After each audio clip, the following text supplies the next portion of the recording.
ikwaya me likokoli pete khuru mine egodi grupe metate no isi agware yo àwọn obukolo we obewe mu mi mu nevi yo ye avolo da do avolo da do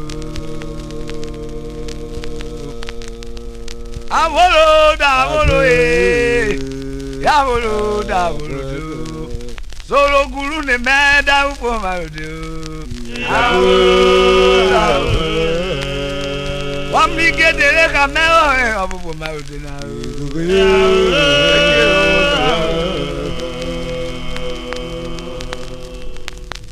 ekuro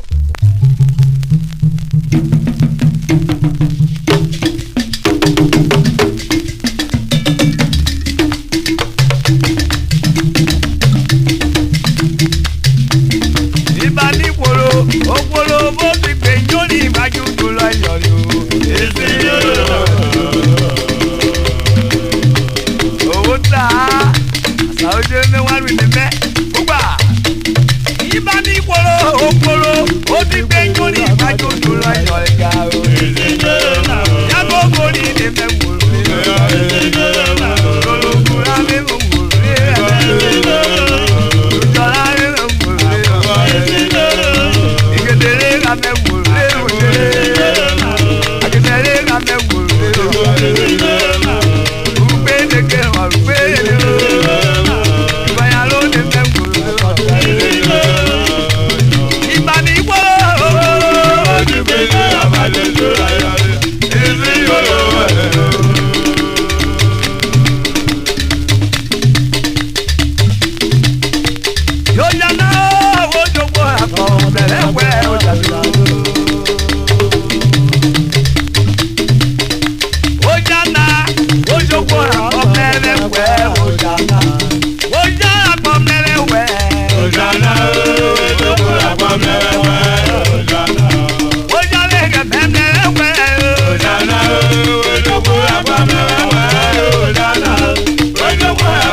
Eka le bwe bwe la, wonde no kwa bla ye la.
Kẹsẹ̀gbẹ́tú èkó yọba ekele nogbo pẹ ọ ọjà pọ gàgà òfìsè mú kàrà ẹkọ kẹfọ fi ọ.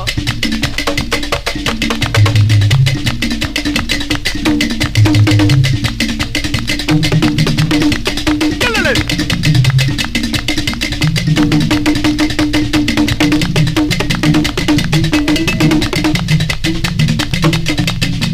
Ọdẹ kọ 40 oyo ike kọ 40 wọlé branch oyo ike wàrà oyo ike club 30 àìsóbi wọlé ọba 30 sisters olómùgẹ́lẹ̀ oyo ike ẹ̀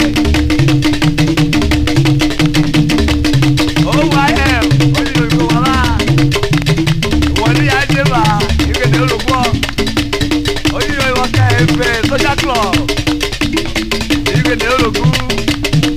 Wọ́n yá ṣe wá. Kélele, òkú ọmọ ẹgbẹ́rẹ́ anáyà gbọ́dọ̀ ni. Ìwọ́n yá ṣe wá. Ó ní orí kí lóró. Ìwọ́n yìí náà fún náyà ṣe wá. Kélele. Kélele.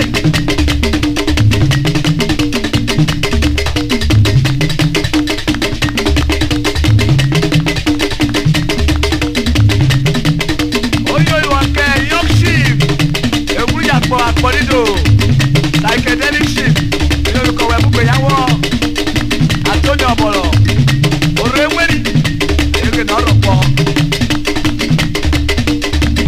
oyinlóye Papico Isara Òṣèlè